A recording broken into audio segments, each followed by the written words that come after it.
요한복음 봅시다. 요한복음, 하나님의 말씀, 요한복음 4장 32절에서 38절까지 보도록 합니다. 요한복음 4장 32절에서 38절까지 우리 찾았으면 같이 보도록 합시다. 다 같이 32절부터 봅니다. 요한복음 4장 32절 다 같이 봅니다. 가라사대 내게는 너희가 알지 못하는 먹을 양식이 있느니라.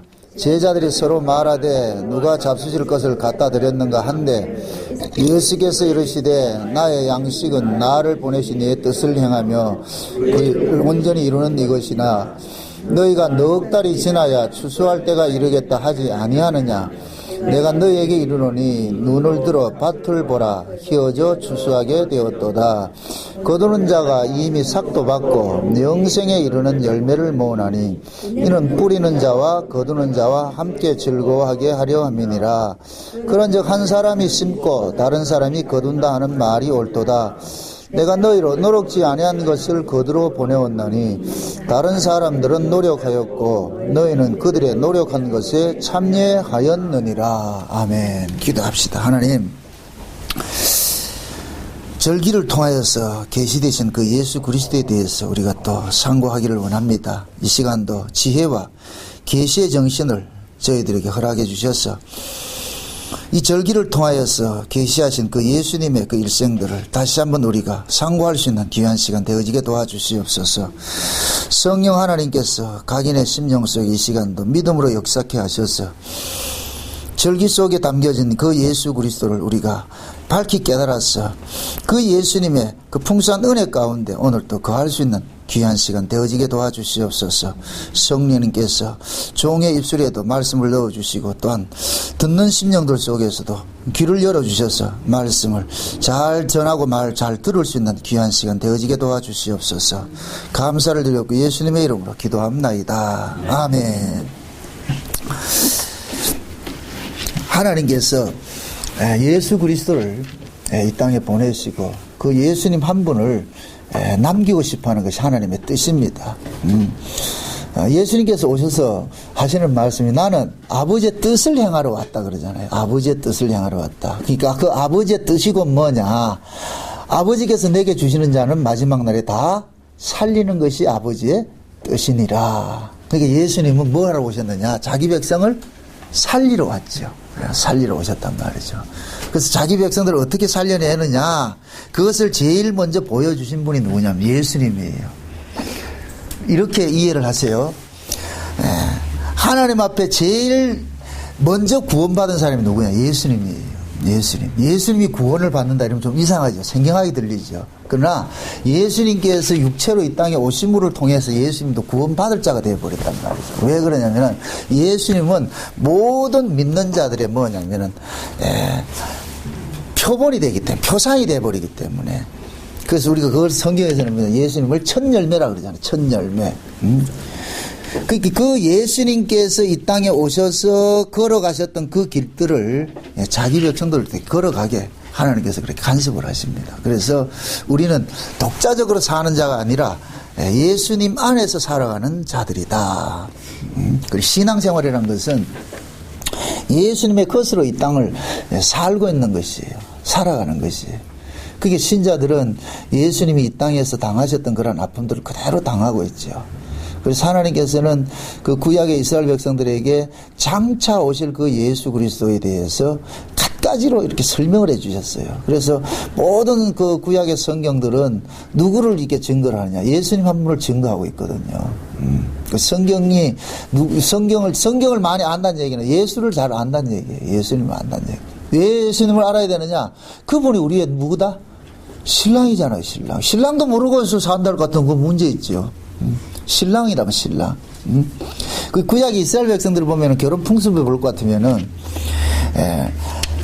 아들은 자기 며느리가 몰라요. 아들은. 그러니까 그 아들이 결혼하는 것은 철저히 아버지가 알아서 하는 거예요. 아버지가. 그래서 아버지가 그 며느리감을 정해 놓으면은 아들은 뭐냐, 아버지가 정해 준 것에 따라서 그렇게 한단 말이에요. 그래서 아버지는 어떻게 하느냐, 며느리 될 사람한테 자기 집에 있는 종을 보내가지고서 그 아들에 대한 모든 정보를 거기에 제공을 하는 거예요. 그러면은 그 종은 뭐냐면은 아버지의 명을 받잡고 가가지고서는 뭘 하느냐, 그 아들의 신부될 사람에게 빙패물을 갖다 준단 말이에요. 빙패물을 갖다 주고, 그러고 결혼 지참금을 주고, 그렇게 해서 그 며느리를 사오거든요. 사온단 말이죠. 응? 그것은 곧 뭐냐면, 예수님께서 이 땅에 오신 것은 곧 뭐냐, 자기 백성을 피값으로 사는 것과 똑같은 거예요. 그래서 우리는 우리 값을 주고 샀기 때문에 우리 것이 아니라 그러는 거예요. 응? 예수님의 값을 주고 샀기 때문에. 그래서 그 종들이 가가지고서 알려준 그것을 이 신부는 그대로 그 정보를 듣는 거예요. 정보를 듣고 나서 준비를 한단 말이죠. 그게 구약 이스라엘 백성들에게는 결혼이라는 것은 뭐냐면 두 단계가 있어요. 정혼의 단계가 있고 결혼의 단계가 있단 말이죠. 우리 한국식으로 할 것 같으면 약혼과 결혼이 되는 거죠. 그러니까 거기 이스라엘은 약혼 단계가 되면 이 사실혼 관계가 돼버려요. 약혼 단계가 되면은. 그러면은 약혼 때 이미 어떻게 하느냐, 아버지가 며느리를 위해 가지고 값을 치르고 온단 말이죠. 치르고. 그러면은 그 며느리는 그 종이 전해준 그 정보를 가지고서 신랑을 뭐 하냐, 기다리는 거예요. 그래서 이것을 마태복음 25장을 볼 것 같으면은 열처녀 비유가 나오죠. 열처녀 비유.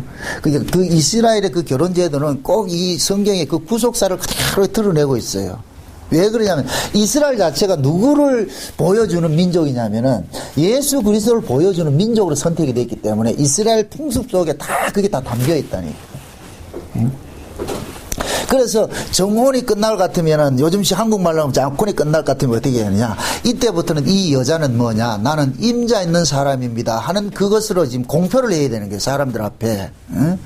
그래서 이제는 뭐냐, 이 사람은 진짜 결혼한 사람 같이 몸과 마음가짐을 단단히 하고, 그리고 그 종이 보내준 그 신랑의 빙패물들을 가지고 단장을 하고 옷도 입고 이렇게 딱 준비를 하고 있는 거예요. 그러면은 그 이스라엘은 결혼식을 언제 하냐면 밤에 한단 말이에요. 밤에. 그 신랑이 탁 가면은 전부 다 신부는 한 명인데 그 신부 친구들이 들러리들이 쭉 서 있어가지고 등불을 밝히고 있을 것 같으면은 신랑은 자기 신부를 찾아가는데 어떻게 찾아가느냐, 자기가 준 빙패물을 가지고서 단장한 신부가 딱 있는 거예요. 그럼 그거 딱 찾아가는 거예요. 그래서 데리고 가거든요. 그렇게 해서 데리고 어떻게 하느냐, 자기 신랑 집으로 가는 거예요. 그게 꼭 뭐가 같으냐면은 예수님께서 이 땅에 오셔가지고서 이 땅에 오셔가지고 자기 신부들 데리고 가는 거예요. 그러면 예수님이 신랑이 일 가운데 오시기 전에 먼저 누가 오느냐, 하나님이 아버지가 보낸 종이 먼저 온다 그랬잖아요. 그죠? 그래서 예수님께서 우리를 데리고 오시기 전에 먼저 누가 오시냐면 성령이 오는 거예요. 성령이 우리 가운데 오셔가지고서 누구에 대해서 정보를 알려주느냐면은 예수님에 관한 정보를 다 알려주는 거예요. 그럼 예수님에 관한 정보가 어디에 들어가 있느냐? 이 속에 들어가 있다. 이 성경이. 이 성경이 누구 이야기냐? 예수님 이야기란 말이에요. 예수님이 우리에게 준 연애 편지예요. 연애 편지. 여러분들이 연애 편지 한 번 읽고 이렇게 버리는 사람 없죠? 읽고 또 읽고 읽고 또 읽고. 웃지 않는 사람들은 좀 문제 있는 사람들이. 연애를 하셔야지 이 성경이 이해가 된다. 그래서 우리는 이 성경을 볼 때마다 연애 편지 보듯이 봐야 되는 거예요. 설레야 되는 거예요. 이 성경을 들고 말씀을 들을 때. 구약의 이스라엘 백성들은 이 성경을, 백성들은 이 성경을 알 수가 없어요. 제사장들이 이렇게 읽어주잖아요. 그걸 읽을 때 그들은 그 성경을 읽으면서 그걸 듣는단 말이죠. 그 요한계시록 볼까 이 예언의 말씀을 읽는 자와 듣는 자와 지키는 자들이 복이 있다 그러잖아요. 그럼 그 시대 상황들이 다 같은 거예요. 그때는, 지금은 인쇄술이 발달해서 모두가 성경을 가지고 있지만은 그 당시에는 인쇄술도 발달되지 않고 다 이리 필사로 해가지고 파피루스 필사로 해가지고 했기 때문에 귀했다니. 그러니까 그건 제사장들만 가지고 있어서 성전에 갈 것 같으면 뭐냐, 안식일날 봉독을 한단 말이죠. 이런 해설도 없었다니까. 성경 해석은 언제부터 시작되느냐? 신약의 성령이 오고부터 해석이 되기 시작하는 거예요. 구약에는 성경을 해석을 할 수가 없어. 그냥 그대로 읽으면 되는 거예요. 읽으면 되는 거예요. 그대로 읽는 것이 과거에 로마 캐토릭에서 했다니까. 그 로마 캐토릭에서 신부들은 전부 라틴어로 된 성경을 읽으면 백성들은 그게 뭔 말인지 모르는 거예요. 그냥 가만히 있다가 하는 거예요. 그래서 의식 뭐냐? 떡 하나 주면 그거 받아 먹고, 뭐 면사포 하나 뒤집으면 그 의식에 참여해가지고, 아, 내가 여기에 동참된 거다. 이렇게 되는 거 한단 말이죠. 근데, 기독교 개혁주의가 일어나면서 가지된 게 뭐냐? 잃어버리던 성경을 되찾아준 거예요. 모든 성경을 되찾아줘.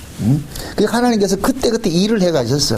이 개혁이 되면서 인쇄술이 발달이 되고 말이죠. 그렇게 하면서 모든 사람들이 성경이 다 갔잖아요. 성경이 갔는데 이제는 뭐냐? 이 성경을 누가 책으로 해석을 해주냐? 성령께서 해석을 해주잖아요. 그래서 예수님께서 십자가에 죽으시고 부활하시고 성령이 오심으로 인하여서 그때부터는 이 성령이 예수님의 이 소식을 이 성경을 통해 가지고서 깨닫게 해준다. 그래서 모든 성경은 누가 기록한 것이다?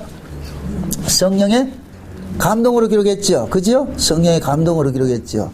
그러니까 이 성경을 누구 사도들이 쓰고 어떤 사람이 썼다 할지라도 그들은 자기들이 쓴 것이 아니고 성령께서 철저히 개입을 한 거예요. 이 성경을. 그래서 우리가 이 공간복음을 볼 것 같으면 사복음서를 볼 것 같으면 편집하는 것이 다 다르죠. 어떤 건 앞에 있고 어떤 건 뒤에 들어가고 이렇잖아요. 특히 요한복음 같은 경우에는 보면은 그게 있어요. 예수님께서 성전을 철거하는 모습이 나오는데 공간복음에서는 성전 철거가 더 뒤편에 있어요. 예수님 십자가 지시기 전에 성전 철거하는 모습이 나오는데 요한복음 같은 경우에는 시작하면서 성전 철거부터 먼저 하신다고. 예?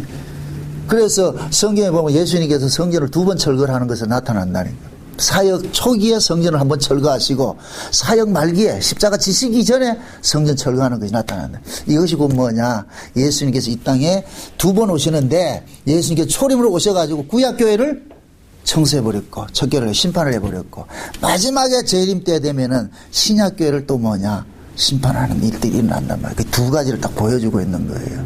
그러니까 예수님께서 이 땅에 오신 것은 자기 교회가 뭐냐면 타락이 됐기 때문에 오는 거예요. 타락됐기 때문에. 그래서 자기 백성을 저희 죄에서 구원하시러 오신다 그랬잖아요. 그죠? 그러면 자기 백성들이 어떤 죄의 구조 속에 빠져있는 모습이 되어 있어야 돼요. 그것이 뭐가 되느냐? 교회가 타락으로 나타난다.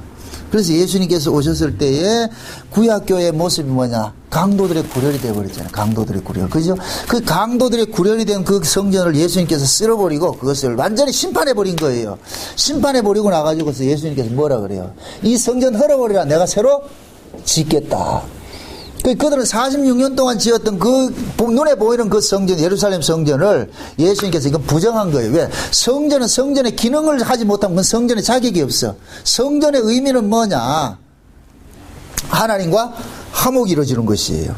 성전은 하나님과 화목이 이루어지는 것인데 어떻게 화목이 이루어지는 것이냐? 흠없는 희생 제물을 통해서 화목이 이루어진단 말이죠. 그러면은 그 진짜 성전의 성전 역할을 할 것 같으면 흠없는 제물의 희생이 있어야 돼요. 그럼 그 흠없는 제물의 희생은 무엇을 상징하냐면 예수님의 십자가의 죽으심을 상징을 하고 있는 거예요. 그래서 구약의 율법적으로 드려지는 모든 제사는 누구를 하나 겨냥을 하고 있다니까. 그 겨냥이 누구냐? 예수님이에요. 예수님. 그래서 히브리서 10장에서는 사도 바울이 구약은 율법은 장차 오는 좋은 일에 그림자라 이렇게 하면서 율법으로 드려지는 그 제사로는 죄를 없이 하지 못하고 다만 죄를 기억하게 하는 것이다. 죄를 기억하는 것이다. 그러면서 뭐하냐? 그러는 거예요. 아버지여 보시옵소서 창세전에 예비했던 한 몸이 왔습니다. 이 몸이 왔습니다. 그래서 예수님께서 그러는 거예요. 내 몸 받으세요. 이게. 그러니까 예수님의 몸이 뭐냐? 구약시대의 율법 아래서 흠없는 제물로서 바쳐진 그 제물이 실상이 누구냐? 예수님이란 말이죠. 그래서 구약의 성전을 일컬어가지고 뭐냐? 여호와의 이름이 있는 곳이 성전이라 그러는 거예요. 여호와의 이름이 있는 곳.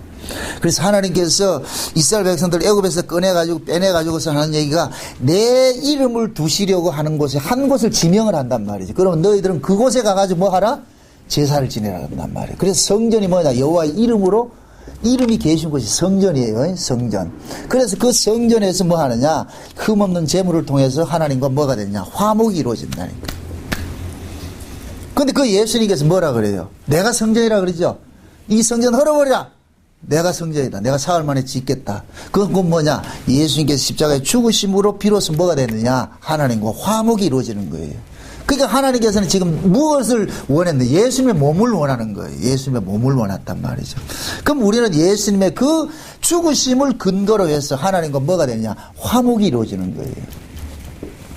그래서 예수님을 일컬어서 주의 이름으로 오시는 분이라 그러는 거예요. 예수님께서 예루살렘에 입성을 할 때 그러죠. 하나님께서 그 예루살렘에 예수님이 예루살렘 입성을 할 때 하나님께서 집단적으로 뭡니까? 은혜를 부어가지고서 그 백성들이 전부 뭐 하느냐? 성령의 힘이 부어가지고 뭐 하느냐? 호산나 다윗의 자손이여 그러죠. 그죠? 호산나 다윗의 자손이여 주의 이름으로 오시는 이여 그러잖아요. 그러니까 그때는 그 백성들이 하나님께서 은혜를 주어가지고서 예수님이 이분이 주의 이름으로 오시는 바로 진짜 성전이구나. 그들은 고백을 했단 말이죠. 고백을 했다니까. 그러고 나놓고 그러니까 나중에는 이 사람들이 예수님을 또 죽이는 일에 앞장서잖아요. 그 모든 일들은 우리가 예수 그리스도를 주로 고백하는 것도 우리 능력이 아니고 우리 실력이 아니고 하나님께서 해주셔야 돼요. 그 여러분 우리가 예수를 믿는다는 거 이건 놀라야 돼요. 놀라야 돼. 이게 엄청난 사건인데 우리는 이게 덤덤하다니까. 우리는 예수를 믿을 수 없어요. 못 믿는다니까. 믿을 수 없다니까. 그런데 믿을 수 없는 그것이 지금 우리는 믿기잖아요. 이게 의심이 안 되고 믿기잖아요. 이성적으로 하면은 예수 안 믿는 사람들이 그 사람들이 맞는 사람들이라니까. 예수 믿는 사람들이 미친 사람들이고. 그래서 제가 비유로 그런 얘기를 하는 거예요. 예수는 누가 믿느냐? 미친 사람만 믿는 거예요. 미친 사람만. 옆 사람들 얼굴 한번 보세요. 미친 사람 같이 보이지? 우린 다 미친 사람이라니까. 왜? 미치지 않고서는 예수를 못 믿어. 예수님의 실제 형제들이 예수를 보고 뭐라 그랬어요? 미쳤다 그러고 귀신 들렸다 그랬죠. 예수의 형제들이 그랬다는 형제들이. 그게 진짜 인간적으로 봤을 때는 예수가 미친 사람이 맞죠. 내가 하나님 아들이다. 아니 이거 아는데 지가 하나님 아들이 돼. 누가 믿겠어요 그거를. 근데 그걸 받는 사람이 있다니까. 아멘하고 받는 사람이 있다니까. 미친 사람들은 여기는 모르겠어. 노숙자들이 미친 사람이 있는지 모르겠어. 미친 사람 말을 알아먹어요. 여러분 정상적으로 가면 뭐 알아먹는다니까. 대구에 가면은 동대구역 옆에 볼 것 같으면은 이렇게 공원이 있는데 거기 가면은 미친 사람 많거든요. 한 번은 거기서 동대구에서 나와가지고 고속버스 타러 일해서 내려오는데 딱 앉아가지고 둘이 말이야 이렇게 하더라고. 나는 아무리 들어도 뭐 알아먹어. 그런데 알아먹더라니까. 그 사람끼리 알아먹더라니까. 이 미친 사람끼리 알아먹는 거예요. 소리를 알아먹는 거예요. 예수님께서 오셔가지고서 하늘의 소리를 하는데 그 하늘의 소리가 미친 소리로 들리죠. 근데 그 미친 소리를 듣게 하는 것이 누가 하느냐? 성령이 듣게 하시는 거예요. 그래서 지난 시간에 우리가 이제 절기를 공부하면서 6월절, 무교절, 초실절 이렇게 해서 봄절기 공부하고 그 다음에 봄절기 초실절 지나서 50일째가 무슨 날이다? 77절이야. 그래서 지난 시간에 77절에 대해서 공부를 했어요. 그 77절은 뭐다? 성령 강림이라 그랬어요. 그죠? 그럼 그 성령께서 왜 오셨느냐?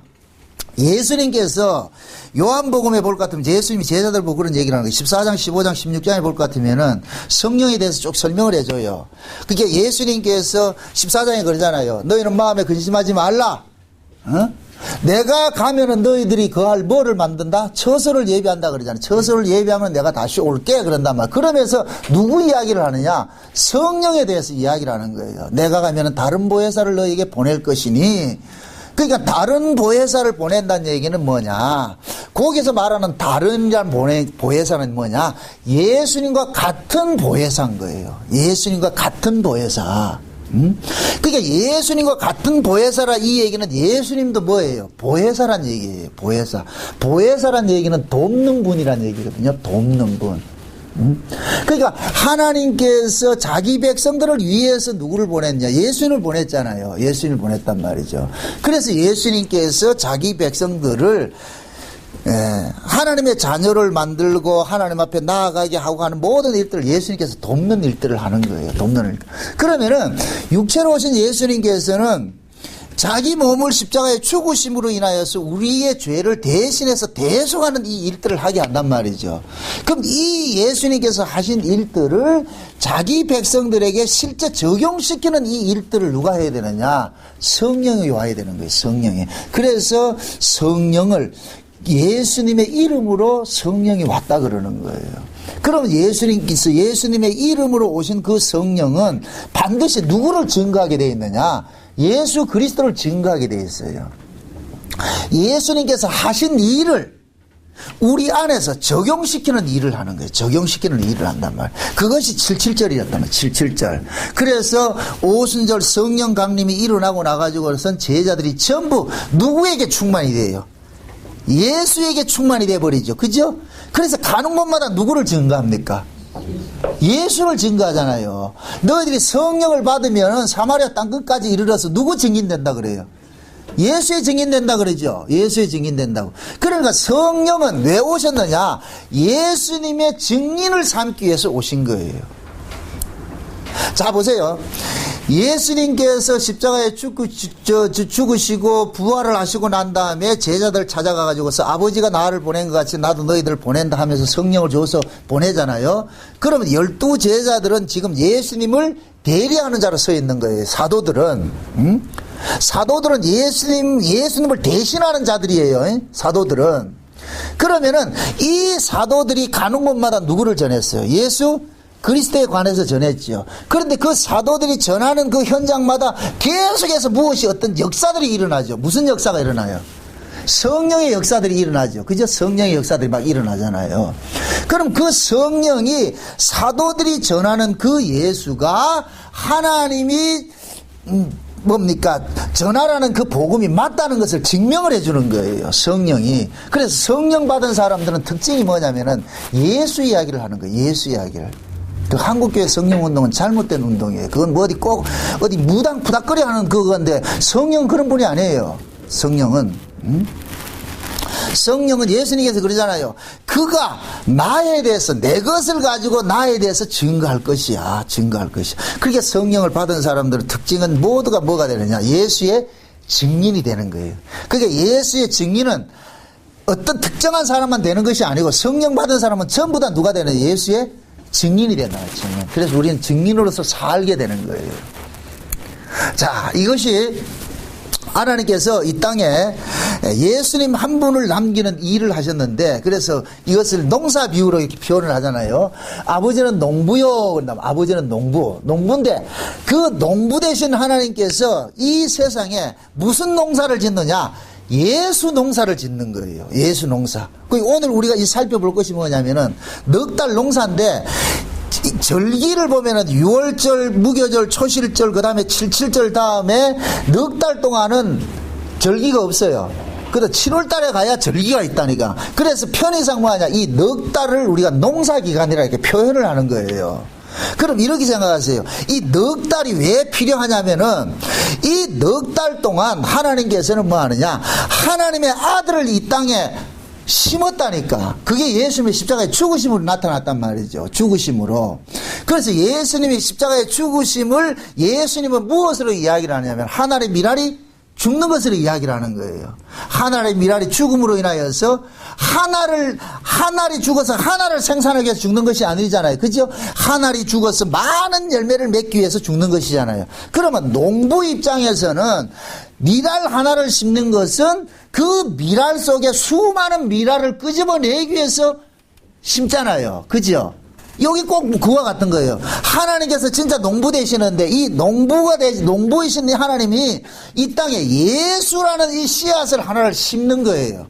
그래서 예수님께서는 이 세상에 씨앗으로 오셔서, 그럼 이 세상 자체는 뭐가 되느냐? 예수님의 씨앗을 키우는 뭐가 되냐? 토양이 되어버리는 거예요. 토양이 되어버린단 말이죠. 그럼 그 토양을 지금 성경에서 뭐냐? 자기 백성들이 되는 거예요. 자기 백. 그래서 하나님께서는 여러분들 속에 우리 속에 지금 누구를 심어놨느냐? 예수의 씨를 심어놓은 거예요. 예수의 씨를 심어놨단 말이에요. 그럼 그 예수님의 씨가 우리 속에 우리 몸을 토양으로 해서 뭐를 피워내느냐? 예수님의 생명을 피워내는 거예요. 그래서 이 안에서 뭐가 이루어지느냐? 농사가 지어지는 거예요. 농사. 이것을 넉 달 농사 기간이라고 하는 거예요. 넉 달 농사. 넉 달 동안 하나님께서 우리 안에서 농사를 짓는 거예요. 그러면 이 안에서 하나님께서 예수를 씨를 뿌렸는데 이 씨가 뭐냐? 씨라는 것은 반드시 뭡니까? 성장의 자람의 과정이 있잖아요. 자람의 과정. 그래서 신자들은 예수를 믿자 말자 바로 그 사람이 확 이렇게 완전하게 자라는 것이 아니란 말이죠. 마치 우리가 아이가 엄마 뱃속에서 나오면은 그 아이가 엄마의 보호하심을 통해 가지고서 장성한 자로 자라가듯이 예수님께서 우리 안에 오실 것 같으면 이것이 씨앗처럼 오셔가지고서 우리 안에서 이제는 예수를 여기서 키워가는 일들을 한다니까. 지금 이해되죠, 이 말이? 그래서 나중에 그럴 것 같으면은 우리가 뭐냐면은 그리스도의 장성한 분량까지 뭐라 그래요? 자라가라 그러죠. 자라가라. 창세기 1장에 볼 것 같으면은 하나님께서 창조를 하시는데 창조를 두 구분으로 창조를 하신다니까. 먼저는 어떻게 하느냐? 갈라내는 창조를 해요. 이것을 천지 창조라 그런다는 거예요. 천지. 하늘과 땅을 갈라내는 창조를 하는 거예요.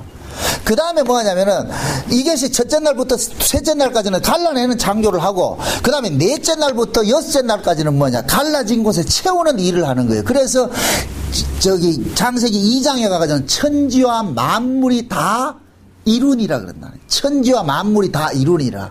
요것을 지금 우리 구원 이야기라니까. 우리 구원 이야기. 하나님께서 저와 여러분들을 어디에서 구원을 했느냐? 죄와 사망 가운데 있던 자들을 의와 거룩으로 옮겨놨단 말이죠. 다시 말해서 율법 아래에 있는 자를 은혜 아래로 옮겨놨어요. 은혜 아래로 옮겨놨을 것 같으면 은혜 아래로 옮겨진 이 사람은 마치 어린아이가 금방 태어난 모습과 같은 거예요.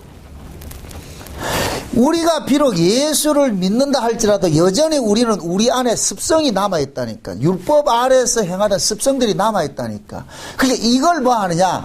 하나님께서 기경을 하는 작업을 하는 거예요. 씨 뿌리는 비유에서 어떻게 합니까? 씨를 뿌리는데 좋은 밭의 특징은 뭐라 그랬어요? 좋은 밭은 씨 뿌리는 비유해 볼 것 같으면은 돌짝밭이 있고 가시밭이 있고 길가밭이 있잖아요. 그죠? 그런 길가밭이 있고 그 다음에 좋은 밭이 있는데 농부가 씨를 뿌렸는데 농부가 씨를 뿌리는 것은 누구에게만 씨를 뿌리냐? 자기 밭에만 씨를 뿌리는 거예요. 자기 밭에만. 그러니까 씨 뿌리는 그 비유에 길가밭이니 돌짝밭이니 가시밭이니 이거는 자기 밭이 아닌 거예요. 자기 밭이 아니라니까. 농부의 밭이 아니라니까.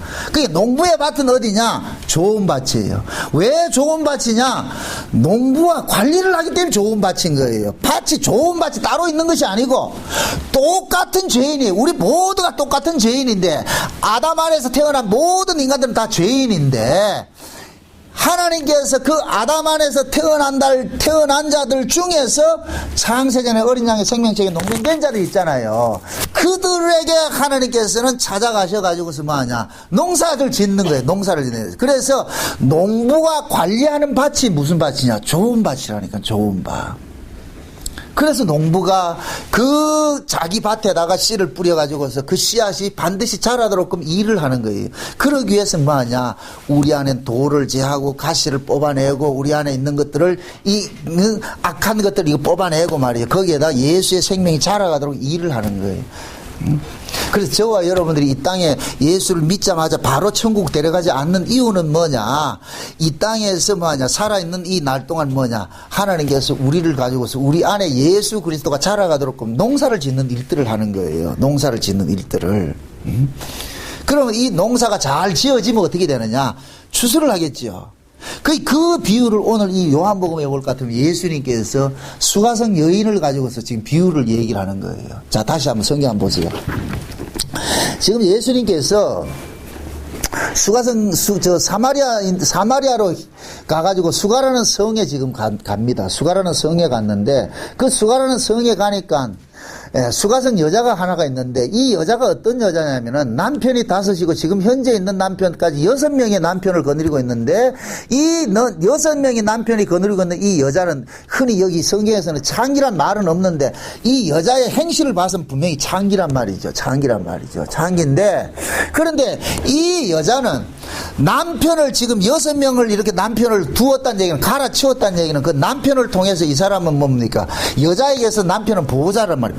보호를 받고 싶은데 보호를 받지 못하고 있는 이런 상태라.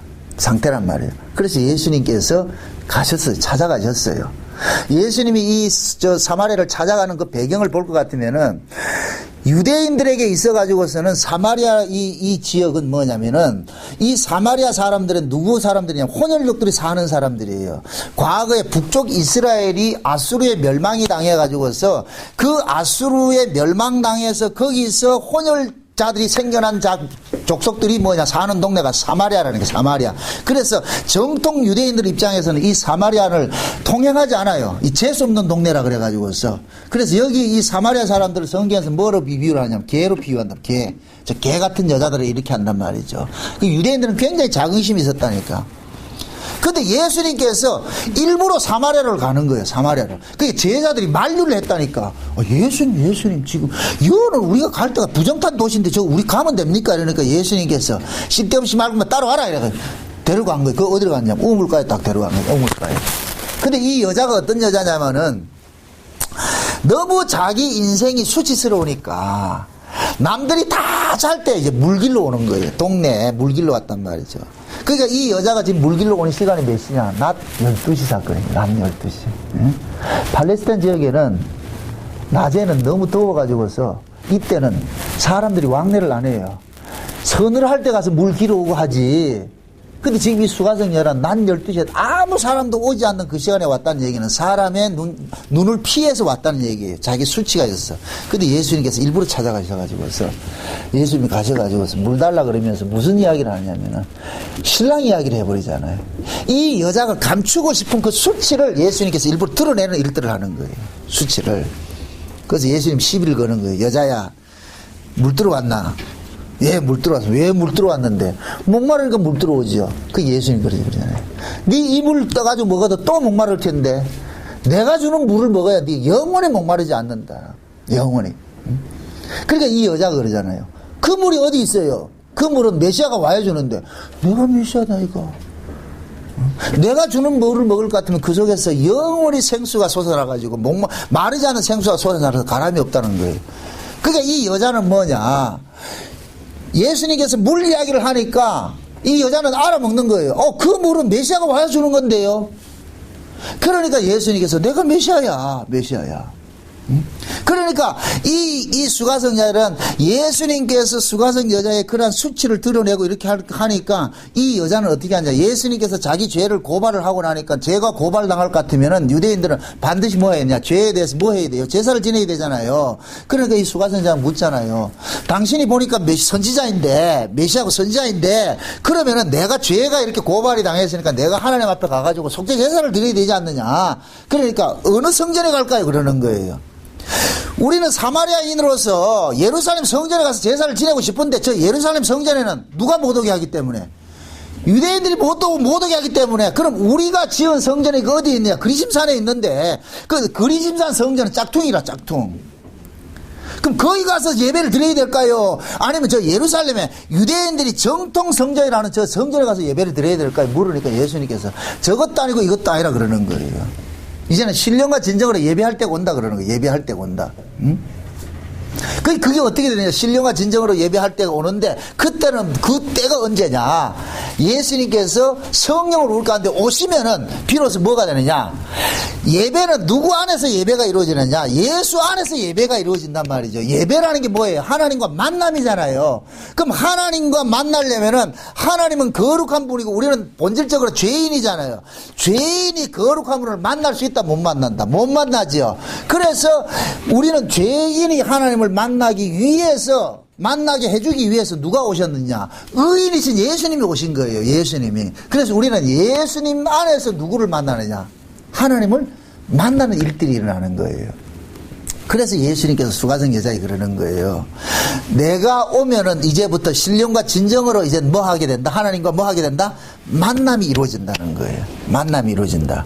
그러니까 지금까지 그리심산 성전이다, 예루살렘 성전이다, 이런 전부 이야기들은 전부 뭐냐?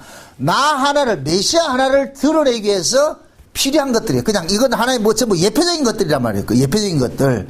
예수님이 실제 뭐냐? 성전으로서 하나님과 만나게 해준다는 거예요. 만나게 해준다 그러는 거예요. 그래서 수가성 여자가 이 예수님의 이야기를 듣고서 어떻게 하느냐. 물동이 내에 던지고 동네에 들어가가지고 어떻게 합니까? 나 메시아 만났다. 그러잖아요. 나 메시아 만났다. 응?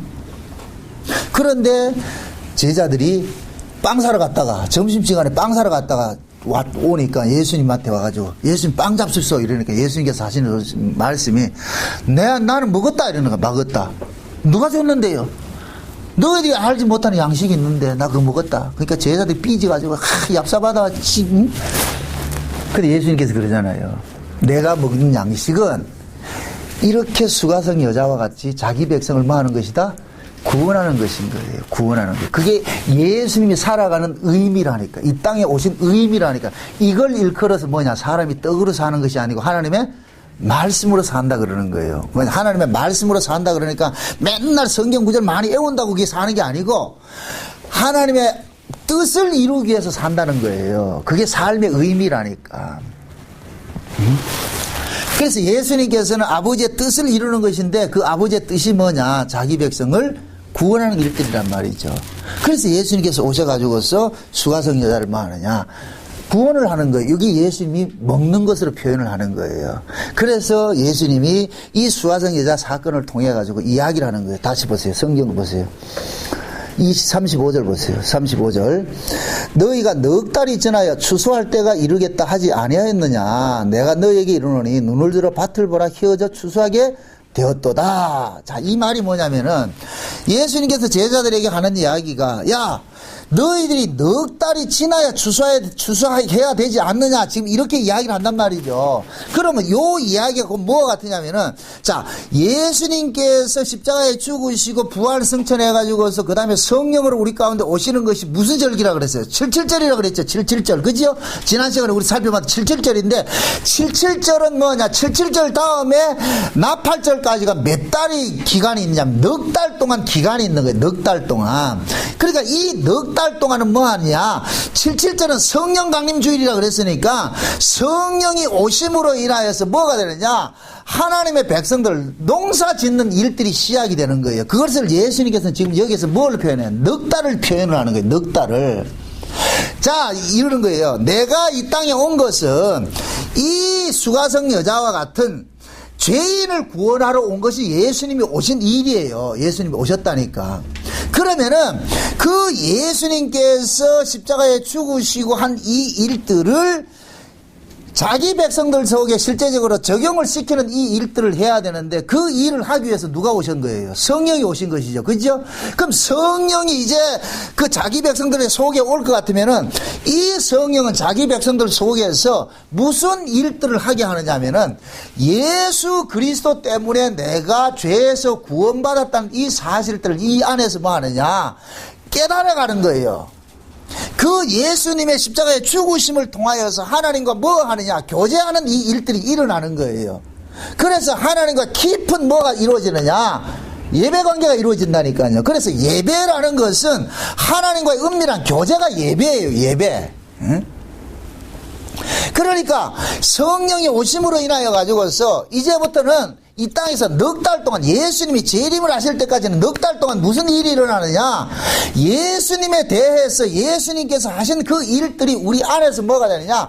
편만해져 가지고서 이것이 뭡니까? 나를 장악을 해가는 거예요. 나를 장악을 해간다니까. 그러면은 예수님께서 십자가에 죽으셔서 하신 그 일들이 결국 내 안에서 장악이 될 것 같으면은 우리는 여전히 이 몸뚱이가 죄 아래 팔린 몸이지만은 예수님의 피 흘리심으로 인하여서 죄 없는 자로서 뭐가 되겠어요? 살아가게 되겠지요. 아까 우리가 성찬식을 했는데 성찬식을 한 것은 포도주를 떡을 마시고 떡을 먹고 포도주를 마신 것은 그건 누구를 먹고 마시는 것이 되는 거예요. 예수님을 먹고 마시는 것이 되어버리죠. 그럼 예수님을 먹고 마신 자는 뭐가 되는 거예요? 이제는 내가 비록 죄인이지만은 내 죄를 누가 대신 주고 처리를 했다. 예수님이 대신 해결해 주셨잖아요. 십자가에 죽으심으로 인하여서. 그러면은 우리는 뭐냐? 날마다 뭐 하느냐? 이 안에서 성령이 우리로 하여금 예수님의 피를 앞세우고 누구 앞에로 나아가게 하느냐? 하나님 앞에 나아가게 하는 거예요. 요로 할 때 뭐가 되느냐? 하나님과 뭐가 돼요? 교제가 이루어지죠. 교제가 이루어지죠. 그래서 예수님께서 이 수가성 여자를 지금 어떻게 볼 것 같으면 보세요. 예수님은 자기 백성을 구원하러 오셨잖아요. 그죠? 자기 백성을 구원하러 오셨는데 그 자기 백성이 어떤 자이냐? 자기가 죄인인 줄 아는 자라니까. 그러니까 이 수가성 여자가 예수님께서 찾아가져가 수가성 여자에게 죄를 고발하는 일들을 하잖아요. 죄를 고발하는 일들을. 그러니까 수가성 여자는 예수님 때문에 죄가 고발당해가지고 자기가 죄인인 줄 안단 말이죠. 그 죄인 줄 자기가 고백이 되어지니까 누구를 찾느냐? 메시아를 찾게 되는 것이고 내가 어떻게 하면 제사를 지낼 것이요? 이 이야기를 한단 말이죠. 그러니까 하나님 예수님께서 그러는 거예요. 요렇게 예수 그리스도를 통해서 자기가 죄인이라는 사실을 아는 자가 곧 뭐냐? 추수할 자가 되는 거예요. 농사 잘 지어가 추수할 자가 되었다는 거예요. 추수할 자가. 그래서 뭐 하느냐? 내가 온 것은 이러한 여자를 추수하기 위해서 온 거야. 추수하기 위해서 온 거야. 그래서 예수님께서 제자들이 그러는 거예요. 자, 다시 보세요. 다시 36절에 보니까 거두는 자가 이미 삭도 받고 영생에 이르는 열매를 모으나니 이는 뿌리는 자와 거두는 자가 함께 즐거워하려 함이라 그러잖아요. 그죠? 뿌리는 자가 있고 거두는 자가 있죠. 그죠? 뿌리는 자가 있고 거두는 자가 있고 그 다음에 37절에 보니까 한 사람은 심고 다른 사람은 뭐 한다? 거둔다 그러잖아요. 그 다음에 38절은 뭐라 그래요? 내가 너희로 노력지 아니한 것을 거두러 보내놓노니 다른 사람들은 노력하였고 너희는 그들이 노력한 것에 참여하느니라. 지금 두 부류가 나오죠. 씨를 뿌리는 사람이 있고 어떤 사람은 거두는 사람이 있죠. 그럼 이 땅에 진짜 씨를 뿌리신 분 누구예요? 예수님 계시죠. 예수님이죠. 그죠? 예수님께서 씨를 뿌렸어요. 씨를 뿌렸는 것 같으면은 그 예수님이 뿌린 그 씨들은 어떤 씨들이냐면은 예수 그리스도는 죄인을 찾아가 가지고서 어떻게 합니까? 그 죄인을 구원하는 일들을 하잖아요. 구원하는 일들을 하기 때문에 예수님께서 씨를 뿌린 사람들은 특징이 뭐냐? 자기가 죄인인 줄 아는 거예요. 죄인인 줄. 그 죄인인 줄 아는 사람들에게 지금 예수님은 제자들을 보내가지고서 어떻게 하느냐? 얘들아, 너희들이 가서 복음을 전하면은, 너희들의 그 복음을 들으면은, 그 듣는 자들이 자기가 죄인 줄 아는 자들이 나타날 것이야. 그러면 너희들은 그들에게 뭐 하느냐? 내 이야기를 증거함으로 인해서 그들을 추수하는 것이 되어버린단 말이죠. 여기 이해돼요? 자. 로마서 1장에 볼 것 같으면은 두 믿음이 나옵니다. 두 가지 믿음이 나와요. 믿음으로 믿음에 이르게 하나니 이 믿음이 나오잖아요. 그 믿음으로 믿음에 이르게 한다는 이 이야기는 하나님께서는 예수님을 이 땅에 보내신 것은 자기 백성들을 예수를 구주로 믿게 하기 위해서 예수를 보냈잖아요. 예수님이 십자가에 죽으시고 한 것들은 누구를 위해서 죽은 거예요? 자기 백성들을 위해서 한 것이잖아요. 그럼 자기 백성들은 그걸 믿어야 될 거 아니에요. 그죠? 예수님이 하신 일들을. 그러면은 그 자기 백성들에게 예수님께서 하신 일들이 자기를 위해서 한 것이라는 것을 믿어지게 해줘야 믿는단 말이죠. 그러면은 그 예수님께서 십자가에 죽으시고 부활하신 이 사건들을 누구만 믿느냐? 예수님의 백성만 믿는 거예요. 그래서 하나님께서는 예수님의 백성, 자기 백성들에게 믿음을 준 거예요. 믿음을. 그래서 이것을 선물로 주신 믿음이라 그러는 거예요. 요 믿음이 예수 그리스도를 영접하도록 하는 거예요. 알아보도록 하는 거예요. 그러니까 우리가 예수를 믿는다 이 얘기는 이미 우리는 예수를 알아보는 믿음을 하나님으로부터 받은 거예요. 그 믿음이 나로 하여금 예수를 알아보고 믿게 한다니까. 그러니까 요 믿음은 누구에게만 주느냐? 하나님의 자녀에게만 주는 거예요. 하나님의 자녀에게만. 요것이 뭐와 같으냐면, 자 보세요. 첫 번째 믿음이 뭐와 같으냐면 율법과 같은 거예요. 율법은 그리스도에게 인도하는 뭐이다?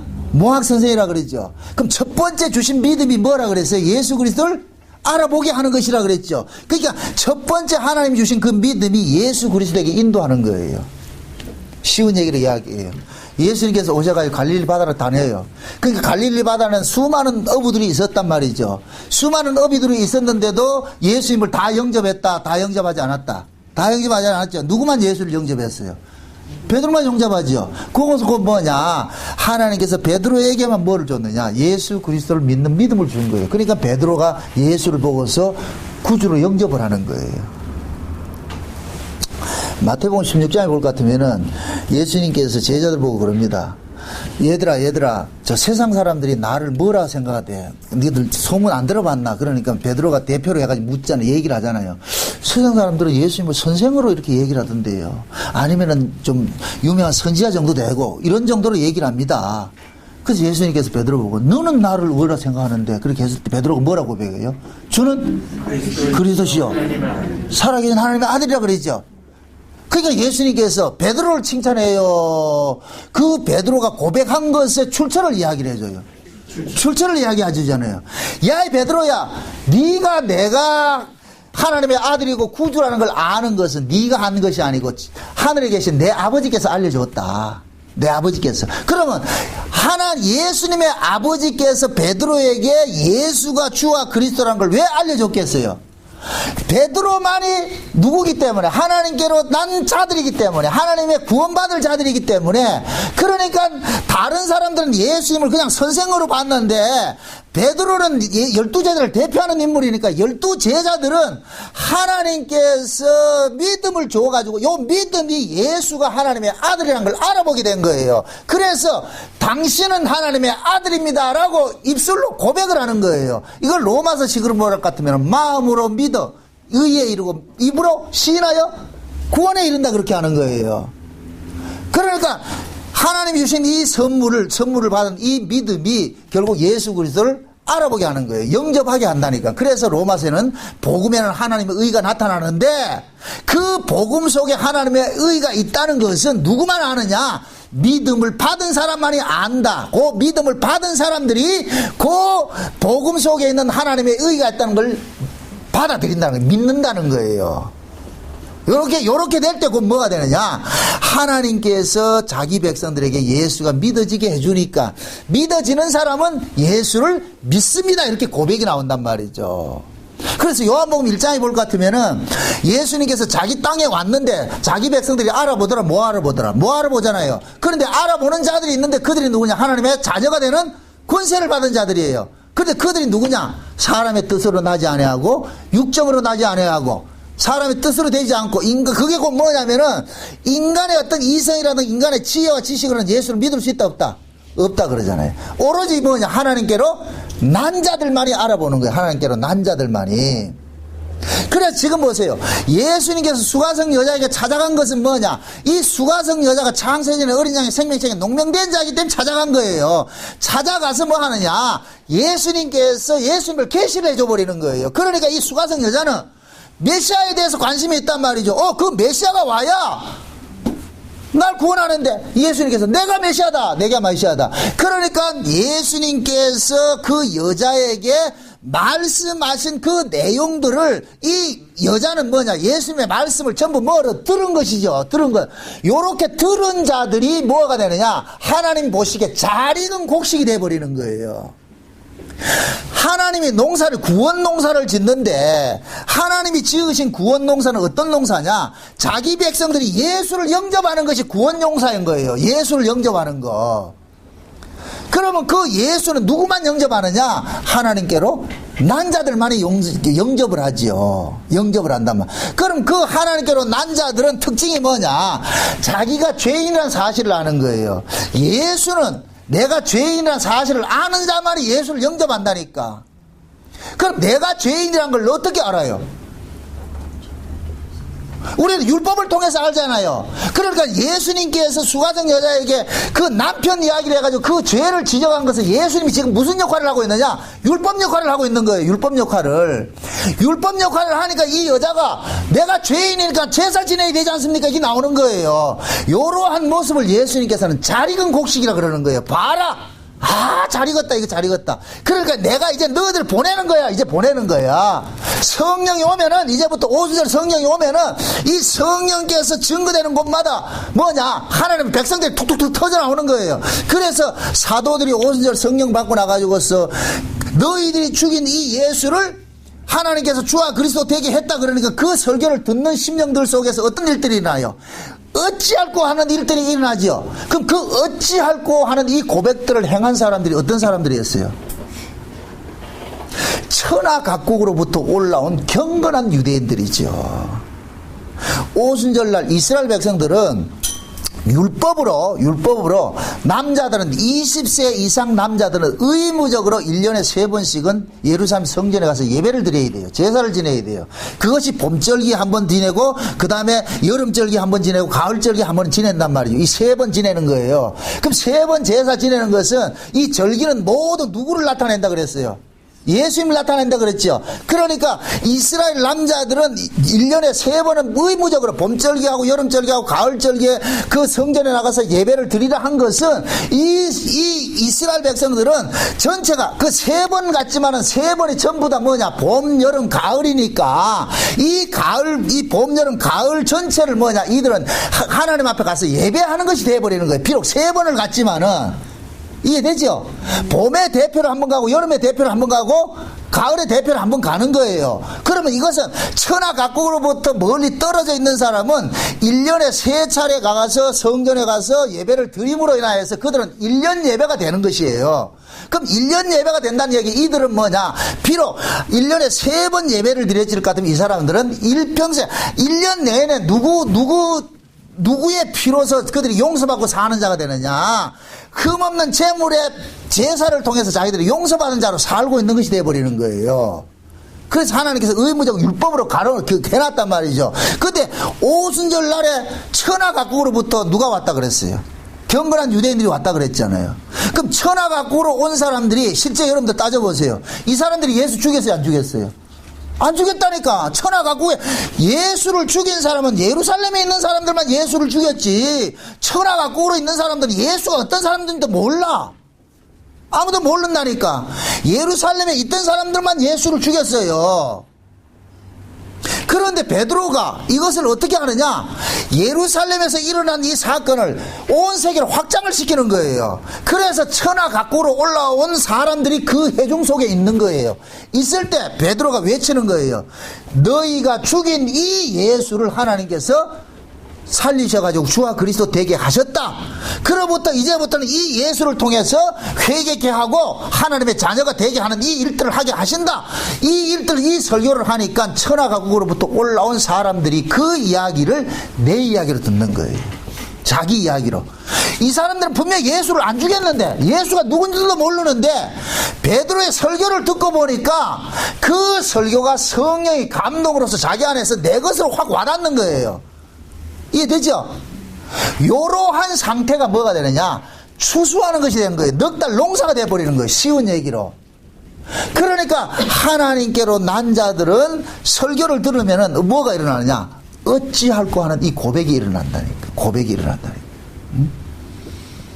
그래서 지난 시간에 77절에 성령이 오신 것은 결국 뭐 하는 것이냐, 넉 달 동안 자기 백성들을 농사 짓기 위해서 오신 거예요. 농사 짓기 위해서. 그래서 이 성령은 예수님께서 오심으로 인하여 가지고 예수님이 재림 때까지 예수님에 관해서 자기 백성들 속에서 누구 농사를 짓느냐, 예수의 농사를 짓는 일들을 하는 거예요. 그래서 성령이 예수님의 이름으로 우리 가운데 오신 것이에요. 그럼 그 성령이 우리 가운데 오셔가지고서 누구 농사를 짓느냐, 예수 그리스도를 우리 안에서 농사 짓는 일들을 하는 거예요. 그래서 우리가 예수를 오래 믿는 사람들은 이 안에서 누구화되어 가느냐, 예수화되어 가는 거예요. 이걸 성화 개념을 보지 마세요. 내 안에 예수가 확장이 되는 거예요. 내 안에 예수가. 내 안에 예수가 확장이 된다, 이 얘기는 뭐냐, 내가 죽어야 될 그 자리에 누가 대신 죽었다? 예수님이 대신 죽었다. 그래서 최고의 신앙은 뭐냐, 내가 괴가 천사, 내가 천사 되는 그런 개념이 아니고, 나는 말할 수 없는 죄인인데 이런 죄인이 예수님의 피 흘리심 때문에 내가 용서받은 자입니다 하는 것을 우리는 절감하게 된다니까. 그래서 은혜를 많이 받으면 받을수록 내가 죄인 중에 개수라는 게 깨달아지는 거예요. 저는 과거에 율법에 특심할 때 내가 죄인인 줄 몰랐다니까. 너무 착한데. 과거에 내가 예수 안 믿기 전에는 말이야, 술도 많이 먹고 말이야, 개고시 짓도 많이 했는데 예수 믿고 나가지고서는 그거 다 끊고 진짜 착하게 살았거든요. 근데 내가 죄인인 줄 몰라. 뭐가 죄인이야? 그러니까 교회에서 하도 죄인 그러니까 죄인 아니라면 좀 이상할 것 같으니까 그냥 상투적으로 죄인입니다 한다니까. 근데 내가 죄인인 줄 모르겠어. 너무 착하게 살아니까. 그때는 뭐냐, 내 행위에서 죄를 찾아내는 거예요. 찾아낸다니까. 그때 내가 예수를 믿지 않을 때에, 율법 아래에 있을 때, 내가 율법 아래에 있을 때에. 근데 내가 은혜를 입고 보니까 내가 뭘 하나가 죄가 아니고 내 자체가 죄인이라니까, 죄덩어리더라니까. 내 이 속에서는 이 죄, 나타나는 죄는 안에 있는 그 원인에 의해서 나타나잖아요. 그래서 산상보훈이 뭐라 그랬어요? 예수님께서 죄를 뭐로 규정했어요? 구약에서는 살인을 해야 죄로 규정을 했는데 예수님께서 오셔가지고 뭐라 그래요? 살인은 그 동기부여가 되잖아요. 동기부여가 있잖아요. 원인이 있잖아요. 그게 뭐예요? 미움이란 말, 미움. 형제를 미워하는 것이 곧 뭐다 그랬어요? 살인이라 그랬죠. 그죠? 그러니까 우리가 행동으로 나타나는 것은, 그것은 겉으로 나타난 것 뿐이고 실제 뿌리가 있다니까. 뿌리가, 우리 안에 뿌리가 있다니까. 이 뿌리를 뭐로 그러냐? 미움과 시기와 질투와 분냄과 악한 생각과 정욕과 이것이란, 이게 가난 질적속이라니까. 우리 안에 우리 옛사람의 근성들이 있단 말이죠. 이 근성들은 토양만 되면 언제든지 나타난다니까. 지금은 우리가 숨기고 있을 뿐이에요. 이건 예수를 아무리 잘못해도 이게 사라진다 안 사라진다? 안 사라져요. 내가 명색이 복음 전하는 목사 아닙니까? 그죠? 근데 어떤 때 우리 마누라 때려 죽이고 싶을 때가 있다니까. 지금도 그렇다니까. 안 해야 되는데 꼭 미운 짓을 해요. 그러면 여기서 확 당그러진다니까. 그래서 늘 시험거리가 되어버려. 그러면은 내 속에 그러는 거예요. 주야, 나는 하루에도 진짜 내가 이게 저 백지영의 노래한 같이 총 맞은 것처럼 이 속에서 말이야 뻥뻥 뚫리는 거예요. 야, 이게 안 되는구나. 근데 바리새인들은 뭐냐? 겉으로 도둑질 안 하고 살인 안 했으니까 나 살인 안 했잖아, 이게 나오는데 예수님께서 네 속에 미움이 있잖아. 네 속에 시기가 있고 질투가 있고 미움이 있고 욕심이 있고. 욕심 없는 사람 누가 있어요? 우리 박근혜 집사님 욕심 없는 거야? 탐심 없는 사람 누가 있어요? 탐심 없는 사람이. 탐심은 다 있어요. 그 탐심이 결국에는 뭐로 나타나느냐? 도적질로 나타나고 사기로 나타나고 그런 게 나타난다. 거짓인 거 나타난다니까. 그거 없는 사람은 없어요. 여러분들 오해하지 마세요. 성령은 우리를 착한 사람 만들기 위해서 오신 분이 아니에요. 성령은 끝까지 예수 그리스도를 증거하게 왔다니까. 너는 예수 그리스도 아니면 안 돼. 이것을 계속 증거케 한다니까. 그래서 성령이 우리 안에서 보혜사가 되셔가지고서 넌 예수 아니면 안 되는 거야. 예수 아니면 안 되는 거야. 아무리 네가 갈고 닦아서 잘 살아봐야 너는 죄인이야. 그래서 내가 나 죄인이 아닌데 할 것 같으면은 하나님께서 내 앞에 죄질 구석을 딱 만들어 놓는 거예요. 이게 가장 우리의 죄를 고발하는 대상으로 놓여진 사람이 누구냐? 가족이에요, 가족. 응? 그래서 가족이 왼수라 그러는 거예요. 우리 서영 집사님 아닌 것처럼 하니까 내가 민망스러운데 아니에요. 우리는 참 그렇다니까. 밉다니까. 이 속에 있어요, 이게. 그게 드러나지 않을 뿐이에요. 우리는 그것을 옮기지 않을 뿐이지. 근데 예수님께서 그러는 거예요. 그거 있잖아. 미움 있잖아. 응? 인간은 내 자식이고 부모 형제고 나 위에 다른 신이 없어요. 내가 신이라니까. 모든 우리는 선과 악을 어떤 모습으로 우리 구정을 하느냐. 내 몸뚱이 잘해주면 선이고 나한테 잘못하면 악한 자야 되는 거예요. 자식도 내 말 잘 들어주면 착한 자식이고 말 안 들으면 미운 자식이라니까. 이거는 남편이고 아내고 소용없어요. 소용없다니까. 응? 때로는 내가 아주 황당할 때가 있는데 우리 집사람이 때로는 말에 천사같이 행동을 할 때가 있어요. 그런데 내가 조금 지 마음에 안 들 것 같으면 금방 뭐가 나오느냐? 헐크가 나온다니까. 헐크 알지? 헐크? 천사 아니에요. 천사 되는 사람이 없다니까. 여러분 보세요. 우리가 천사 되면은 누구를 안 믿느냐? 예수를 안 믿는다니까. 그러면 하나님께서 예수를 헛죽은 것이 돼버려요. 제가 이 성화주의자들하고 좀 다투는 그 이유가 그거예요. 저는 여러분들이 성화하는 걸 나무라지 않아요. 신자답게 살아야죠. 성령이 우리 가운데 오실 것 같으면 우리 안에서 누구의 형상을 다 함께 만들까요? 예수의 형상을 다 함께 만들죠. 여기에서 내가 못을 하나 치는 것이 우리가 예수처럼 온전해지지 않는다니까. 퍼펙트해지지 않는단 말이죠. 퍼펙트해지지 않는 이유는 뭐냐? 육신을 갖고 있는 나는 된다 안 된다? 안 되는 거예요. 그래서 우리의 궁극적인 구원은 몸의 구속을 필요로 하는 거예요. 몸의 구속을. 이 몸이 바꿔치기 당해야 된다니까.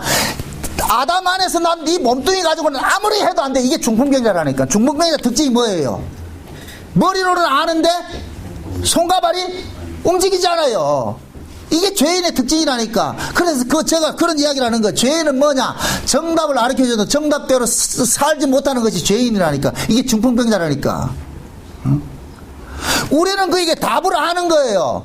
그러니까 환장하는 거예요. 차라리 답을 모르면 애통함이 없는데 답을 아니까 답대로 못 사니까 뭐가 나오느냐? 미치겠다고 나오는 거예요. 그러니까 사도 바울이 로마서에서 정답을 얘기해 줬잖아요.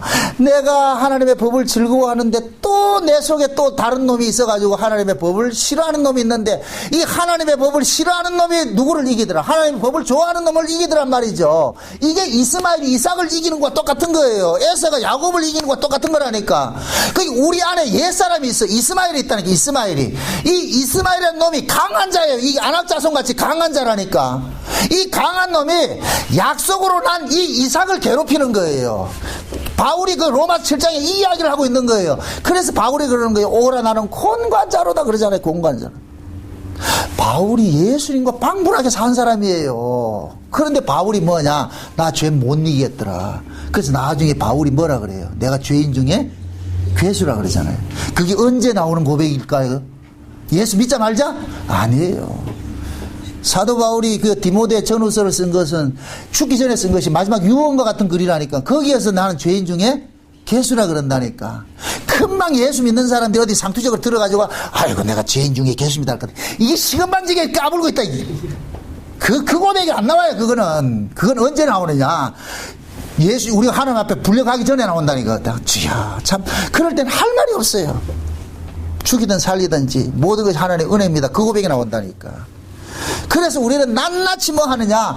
이 말씀을 통해서 까발려 자가는 작업을 당하는 거예요. 그래서 성령님께서 우리 안에 오신 것은 우리 안에서 예수의 농사를 넉 달 동안 짓는 거예요. 예수님이 재림할 때까지 이 넉 달 농사를 짓는 거예요. 그럼 예수님이 재림할 때까지 우리 안에서 지어지는 농사는 뭐냐? 수가성 여자같이 나는 죄인입니다는 이 고백을 토해내는 이 농사를 짓는다니까.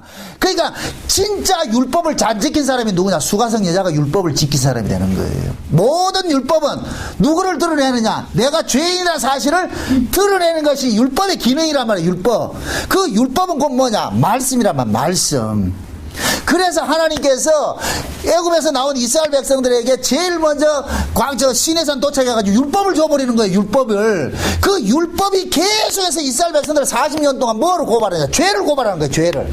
율법을 통해서 죄가 낱낱이 고발당하는 거예요. 그러니까 광야 40년 동안 이 이스라엘 백성들은 율법이 뭐 하느냐? 농사를 짓는 일들을 하는 거예요. 지금 이해되죠? 그것도 보세요. 구름기둥, 불기둥이 다 앞서가지고 인도를 하잖아요. 중간에는 성막이 딱 쳐져 있고 말이죠. 그러면서 이들은 율법을 가지고서 낱낱이 죄가 고발당하면서 죄가 고발당해질 때마다 성막에 가가지고서 흠없는 제물로 제사를 지내면 그 제사장들은 그들에게 가르치는 거예요. 너가 죽어야 될 이 자리에 누가 죽었다? 흠없는 제물이 죽었다. 이걸 가르치는 거예요. 매일 가르치는 거예요. 그래서 아침 저녁으로 제사를 지냈다는 거예요. 상번제를 지냈던 상번제를. 그 아침 저녁으로 제사를 지냈다는 얘기는 인간은 아침 저녁으로 죄 짓는 자라는 얘기야. 죄 짓는 자. 그래서 우리는 꿈속에도 죄를 짓는다니까. 꿈속에서도 죄를 짓는다니까. 그게 인간이라니까. 어? 그러니까 하나님께서는 율법을 가지고 40년 동안 달달 볶는 거예요. 그래서 광야 40년 동안 애굽에서 나온 1세대들이 다 죽는 거예요. 옥이 곧 뭐냐? 우리 옛사람이 죽는 거예요. 옛사람이. 가나안 땅에는 광야에서 태어난 2세들이 들어간다니까. 그래서 우리는 천국에는 누가 들어가느냐? 이 육신의 몸을 가지고 있는데 이 몸이 들어가는 거예요. 아담 안에서 난 자가 들어가는 것이 아니고 예수 안에서 난 자들이 들어가는 거예요. 그건 뭐냐? 예수 안에서 난 자들은 예수님과 같은 그 몸을 받게 돼 있는 거예요. 그래서 이 육신의 장막이 벗어지면은 하늘로부터 오는 장막을 덧입는다 그러죠. 그러니까 여러분들이 천국에서 살려면 천국에 필요한 몸이 있다니까. 천국에 필요한 몸을 가지고 살아야 돼요. 그럼 천국에서 필요한 몸은 어떤 몸이냐? 죄와 상관이 없는 몸이라니까. 죄와 상관이 없는 몸. 그럼 우리는 이 땅에서 육신 아래서 태어난 이 몸뚱이는 죄 아래서 태어났기 때문에 이 몸뚱이를 가지고는 죄를 이긴다 못 이긴다? 못 이기죠. 그러니까 예수를 믿는 사람은, 성령 받은 사람의 특징은 뭐냐? 나는 죄를 못 이긴 자라는 것을 깨닫게 되는 거예요. 이게 성령 받은 사람들의 특징이에요. 그럼 성령 안 받은 사람들은 뭐냐?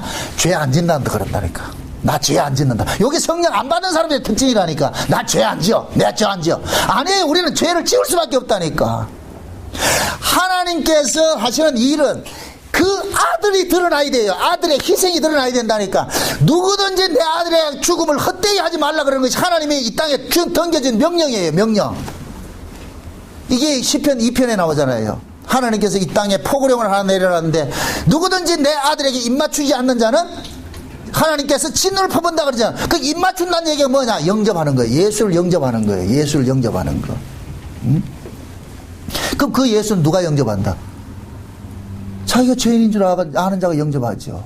그래서 성령이 오셔가지고서 자기 백성들 속에서 하나님의 말씀을 가지고서 계속 뭐하냐? 우리의 죄를 고발하는 일들을 하는 거예요. 고발하는 일들을. 여러분도 보세요. 성경 우리가 이 계명을 보세요. 10가지 계명 중에 9가지 지키고 한 가지만 어겨도 모든 계명을 다 어겼다 그러죠. 그죠? 그 얘기는 우리가 계명을 지켜낸다 못 지켜낸다? 못 지켜냈다는 얘기예요.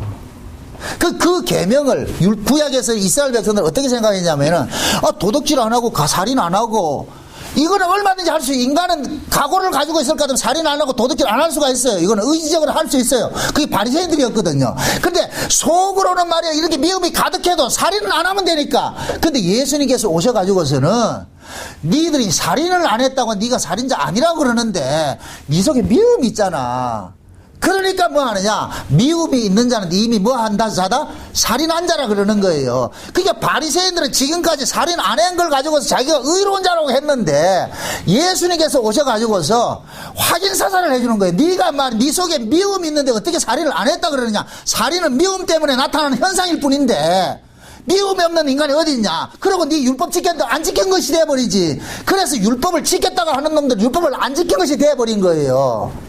그러니까 예수 앞에서 나 율법대로 살았습니다. 하는 말씀대로 살았습니다. 하는 요놈이 뭐냐? 하나님의 은혜를 지금 받지 못한 자들인 거예요. 이게 성령 못 받은 자들이란 말이죠. 지금 이 시대도 그래요. 신앙을 하나님 말씀에 순종하는 것으로 신앙의 모토를 가지고 있는 사람들이 있어요. 저는 신자가 하나님 말씀대로 사는 것을 거부하지, 그건 반대하지 않아요.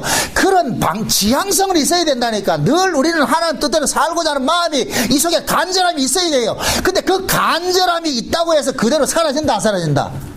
안 사라지죠. 우리는 그걸 깨닫는 거예요. 성령이 그걸 깨닫게 해주신다니까. 하나님은 퍼펙트한 걸 원해요.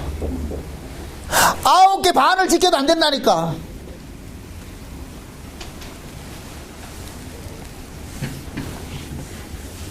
옛날에 몇 년 전에 뭡니까 한국에서 나라홍가 그거 로켓 발사를 할 때 실패를 했잖아요. 실패를 할 때 뭐 하나가 안 됐냐?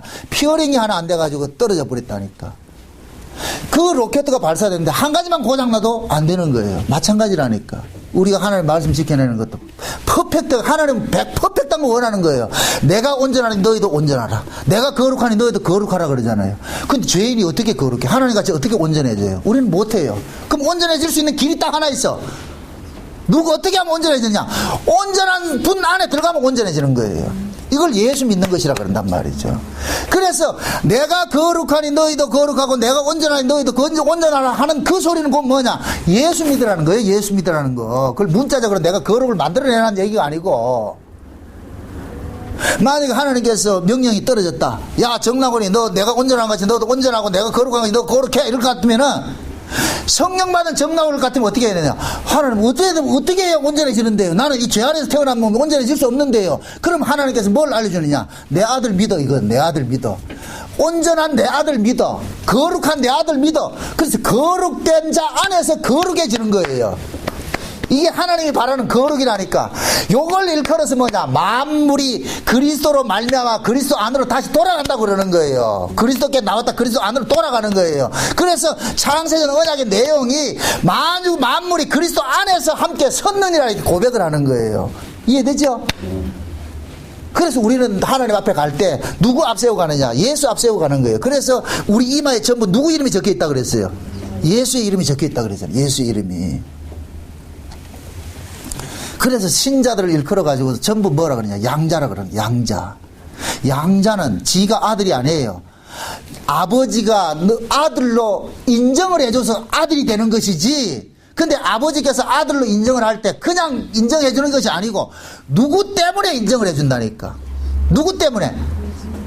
참 아들이 죽었어요. 참 아들이 죽었기 때문에 참 아들의 죽음을 근거로 해가지고 네 아들 할게 이렇게 해줘서 아들이 됐다니까. 그럼 양자 된 사람은 하나를 놓치면 안 돼. 예수 때문에 내가 아들 됐어, 이걸 놓치면 안 된다니까. 예수를 제껴놔버리고 내가 아들인데 이러면 안 된다니까. 그러면 이거는 잘려나갈 사람이라니까. 그래서 성령께서 우리 안에 오신 것은 요걸 걷어내지 못하도록 와가지고 계시는 거예요. 너는 너 힘으로는 안 돼. 예수 때문에 되는 거예요. 예수 때문에. 그래서 성령이 우리 안에 오셔가지고서 넉 달 동안 예수님이 재림할 때까지, 나팔절은 재림하는 절기니까 예수님이 재림할 때까지 우리 안에서 무슨 농사를 지느냐, 예수 그리스도 아니면 너는 살 수 없다는 이 사실들을 우리 안에서 처절하게 깨닫게 만드는 거예요. 그래서 우리 끝에 삶의 끝자락에 가가지고 예수님밖에 없습니다. 오직 예수밖에 없습니다. 주님 때문에 내가 살았습니다. 이 고백을 하게 하는 일들을 하기 위해서 지금 성령이 우리 가운데 있어서 넉 달 동안 농사를 짓고 있는 거예요. 농사를 짓고. 그 농사를 잘 짓고 나갈 것 같으면 나중에는 어떻게 되겠어요? 추수하겠죠? 그 추수하는 것은 뭐냐? 예수님이 재림을 하시는 것은 뭐냐? 넉 달 동안 농사 지은 자들 중에서 잘 익은 곡식들을 데리러 온다니까. 그게 예수님이 나팔절이니까. 다음 시간 공부할 나팔절이라니까. 그래서 이 7 절기는 전부 누구 이야기를 하고 있냐? 예수님의 일생을 이야기를 하고 있는 거예요. 그래서 지난 봄절기는 예수님의 과거적인 현상이라 그랬어요. 과거적이라 그랬어요. 예수님의 삼직 있죠. 예수님의 삼직이 뭐예요? 선지자, 제사장, 왕이라 그랬어요. 그럼 그 예수님을 설명하는 것이 뭡니까? 예수님의 과거적인, 예수님은 선지자적으로 십자가 육체로 오셔가지고서 선지자 역할을 해가지고 십자가에 죽으신 것이 예수님의 과거적 사역이고, 그럼 예수님의 과거적 사역을 현재적으로 우리에게 적용을 시키기 위해서 하시는 일이 뭐 하느냐? 오순절 성령으로 우리 가운데 오셔가지고서 그 성령이 육체로 오셔서 이루셨던 그 일들을 우리에게 실제 앱으로 적용을 시킨다니까요. 이 안에서 적용을 시키는 이게 지금 현재 예수님께서 우리 안에 오셔서 하는 일들이란 말이에요. 이걸 현재 구원을 뭐 한다? 이루어가고 있는 거예요. 이 일을 이루어가고 있단 말이죠. 그럼 이것이 다 이루어지면 나중에 예수님께서 재림에 있어가지고서 뭐 하느냐? 마지막 구원을 완성을 시켜주죠. 그러니까 구원의 완성은 우리가 어디까지 가는 거예요? 천국 안에 가는 것이죠. 그죠? 천국에 가는 것인데, 지금은 뭐냐? 영적으로 예수 그리스도가 우리 안에 누구를 몰고 왔냐? 천국을 몰고 왔다니까. 천국을 몰고 왔어. 그래서 우리 안에 뭐 하느냐? 예수님의 나라를 이 안에서 뭐 하냐? 확장시켜 나가는 거예요. 요것이 마치 뭐가 같으냐? 누룩이 우리 안에서 가루를 부풀게 하듯이 예수가 우리 안에 오셔가지고서 우리의 옛사람을 빼내버리고 새 사람을 채워넣고, 그래서 이게 채워져 가는 거예요. 예? 그 과정이고 뭐냐? 가나안 전쟁이라니까. 가나안 전쟁. 그래서 우리 안에는 이 가나안 칠족성이 거대한 안악조선이 있는데, 예수님께서 오셔가지고서 우리 안에 성령으로 오셔가지고 가나안 자손을 다 쫓아내는데, 다 쫓아낸다, 다 안 쫓아낸다. 다 안 쫓아내죠. 왜 다 안 쫓아내겠어요? 그 조금 남겨놓은 무리들이 가나안 땅에 들어온 이스라엘 백성들 계속 죄짓도록 만들지요. 그죠? 죄짓도록. 그게 하나님께서 하신 일이에요. 하나님이 능력이 없어서 우리 속에 죄를 다 몰아내지 않는 것이 아니에요. 하나님은 얼마든지 창조를 해낼 수가 있어요. 그런데도 우리를 그렇게 창조를 해내지 않는 이유는 뭐냐? 계속해서 그 아들의 피를 우리에게 남기고 싶어 하는 거예요.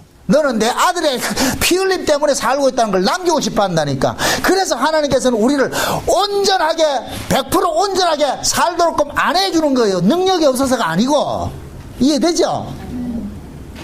하나님께서 마음만 먹으면 진짜 나를 천사 만들 수 있어요. 성령이 우리가 그렇게 할 수 있다니까. 근데 성령이 오신 목적은 누구를 드러내기 위해서? 예수를 드러내기 위해서 오셨으니까. 그래서 뭐 하느냐? 마치 말이죠. 가나안 칠족국 다 쫓아내고 조금 남겨놓은 요 무리들이 계속 이스라엘을 찝쩍거려가지고 죄를 짓도록 만들듯이 우리 안에 성령께서 다 몰아내놓고 내만큼 남겨놓은 내만큼 남겨놓은 요 놈이 뭐하냐? 내보다 더 강한 놈이라니까. 요 놈이 미움을 유발시키고 말이죠. 시기하게 하고 질투하게 하고 말이죠. 여기도 이 음란한 생각을 갖게 만들고 막 탐심을 갖게 하고 요런 일들을 하게 하는 거예요. 요게 요 작은 것들이. 예? 그래서 우리는 뭐가 되느냐? 아, 이 몸뚱이를 가지고 있는 나는 안 되는구나. 그래서 뭐하냐? 천부여 의지없어서 주여 나를 도와주소서. 주여 나를 도와주소서. 그래서 성령이 넉 달 동안 우리 안에서 예수 그리스도를 온전히 붙여줄 수 있도록 일을 해가는 거예요. 이게 넉 달 농사 짓는 기간이란 말이죠. 그러니까 저와 여러분들이 이미 뭐냐, 하나님께서 우리 안에 예수의 씨를 뿌려가지고 농사를 짓기 시작을 했어요. 어떤 사람은 진행이 좀 많이 된 사람이 있고, 어떤 사람은 지금 처음에 진행된 사람도 있고, 어떤 사람은 다 딸 때가 돼 있는 사람이 있었고, 만약에 우리 유집사님이 완전히 익은 곡식이었을 것 같으면 올라갔을 텐데 덜 익었기 때문에 지금 못 올라가고 떨어진 거예요 지금 저게. 지금 우리도 마찬가지예요. 보세요. 우리의 목숨은 우리가 주관하는 것이 아니잖아요. 목숨은 누가 주관해요? 여호와는 죽이기도 하시고 살리기도 하시죠. 그죠? 우리의 생명을 누가 주관하느냐? 예수님이 하나님이 주관한단 말이에요. 그럼 하나님께서 우리가 잘 익었을 것 같으면, 하나님 보시기에 잘 익었을 것 같으면은 나 더 살고 싶어도 데려간다니까요. 밤에 안녕하고 데려간다니까. 아직까지 덜 익었을 것 같으면 좀 더 있어라. 응? 그럼 우리는 이 땅에 살면서 뭐 하느냐? 내가 죄인 중에 개수라는 이 사실을 더 절감하게 깨달아주고서, 그렇게 해서 예수 그리스도의 그 피 흘리심의 그 공로만이 내 속에서 훨씬 남도록 만드는 거예요. 남도록 만든다는. 그래서 이 안에서 예수 그리스도의 나라가 확장되어 가도록, 예수 그리스도 아니면 나 안 됩니다 하는 그 모습으로 살도록 만드는 거예요. 이게 넉 달 농사 기간에 있는 거예요. 이 절기 속에 중간에 넉 달 농사는 절기라는 건 없다 그랬어요. 편의적으로 77절 다음에 나팔절까지 넉 달 농사 기간이 있는데, 예수님께서도 그거를 이용을 해가지고 그러는 거예요. 이 수가성 여자 사건을 가지고서 넉 달이 지나야 너희들이 추수할 때가 됐는데, 지금이 이미 추수할 때가 됐다. 왜? 예수님이 오심으로부터 이미 뭐냐, 추수가 시작이 되기 시작한 거예요. 성령이 가는 곳마다 이제 뭡니까, 죄인들이 일어나고, 그 죄인들을 뭐냐, 이제 예수 하나님께서는 데려가는 이런 일들이 일어나겠죠. 예수 믿게 해서. 그런 일들이 지금 이 역사 속에서 이루어지는 것들이에요. 그러니까 지금 현재 우리는 넉 달 농사 기간이 있는데, 이 농사를 누가 짓는다? 하나님이 농사를 짓는 거예요. 그 하나님께서 농부가 되셔가지고 우리 안에 농사를 짓는데, 그 농사 짓는 일들이 이제 다 끝나갈 시기가 됐다니까. 이제 추수할 때가 거의 다 돼갔어요. 다 돼간다니까. 그래서 추수 때가 이제 저 열매를 딸 때가 될 것 같으면은 이제는 뭐가 되느냐, 우리 여러분들의 어떤 그게 있잖아요. 열매가 이렇게 잘 자라갈 때는 뭡니까, 잎사귀도 무성하고 그렇게 해서 열매를 키워가지만 나중에 열매가 다 익을 때 돼갈 것 같으면 어떻게 돼? 잎사귀도 뚝뚝 떨어지고 오로지 그것만 남잖아요. 그래서 우리의 신앙도 나중에 진짜 하나님 앞에 우리가 설 때 될 것 같으면 우리는 모든 신앙의 형식들을 다 버리게 된다니까. 허상들을. 응? 그렇게 해서 오로지 뭐냐, 예수 그리스도 피 흘리심의 그 하나, 그 공로 하나만을 우리가 붙잡게 되는 그러한 과정으로 나아가게 된다니까. 옛날 같으면 내가 이 땅에 저 예수 믿고 나와가지고 한 일들을 자기가 자랑할 것이 많이 있는데, 진짜 은혜를 받고 될 것 같으면 그것조차도 뭐냐, 다 배설물처럼 여기는 거예요. 사도 바울같이 배설물처럼 다 여기버리고, 오로지 하나 뭡니까, 앞에 있는 그 둯대 하나 바라보고서 달려갈 길 달려간다니까. 나의 달력을 다 달려가는 그날을 기다린다니까. 그래서 마지막에 바울이 그러잖아요. 죽기 전에 디모데에게 내가 비록 관제와 같이 하나님 앞에 부어짐을 당한다 할지라도 자기는 기뻐한다 그러는 거예요. 그게 신자의 일생이라니까. 그래서 지금 하나님께서 자기 밭은 반드시 농사를 지으니까 우리는 모두 하나님의 밭으로서 지금 선택이 받은 자들이에요. 그 증거가 뭐냐? 우리가 예수가 믿어진다는 거예요. 예수는 아무나 믿는 것이 아니라 그랬어요. 오로지 하나님께로 난 자들만 예수 믿어지게 한단 말이에요. 그럼 예수가 믿어진다는 이 얘기는, 아, 하나님께서 내 안에서 지금 뭐 한다? 넉 달 농사를 짓고 있구나. 그렇게 생각을 하시고, 그 농사 짓는 일에 앞으로 여러분이 남은 인생을 열심히 지어가시기를 주의 이름으로 축원드립니다. 기도하십시다. 아버지 하나님 감사합니다. 하나님께서 우리에게 베푸신 이 은혜가 너무나도 크고 중요한 것을 이 시간 우리가 알았습니다. 넉 달 동안 우리가 농사를 지어가는데 이 과정 속에 우리의 죄인됨은 낱낱이 고발당하고 예수 그리스도의 그 의로움만 더 오롯이 드러나는 이 농사 과정이 있다는 것을 우리가 알았습니다. 앞으로 인생 살아가면서 나는 후패해질지라도 오직 내 안에 계신 그리스도만 점점 오롯이 잘 드러날 수 있는 그런 은혜만 넘치게 도와주시옵소서. 예수님의 이름으로 기도합나이다. 아멘.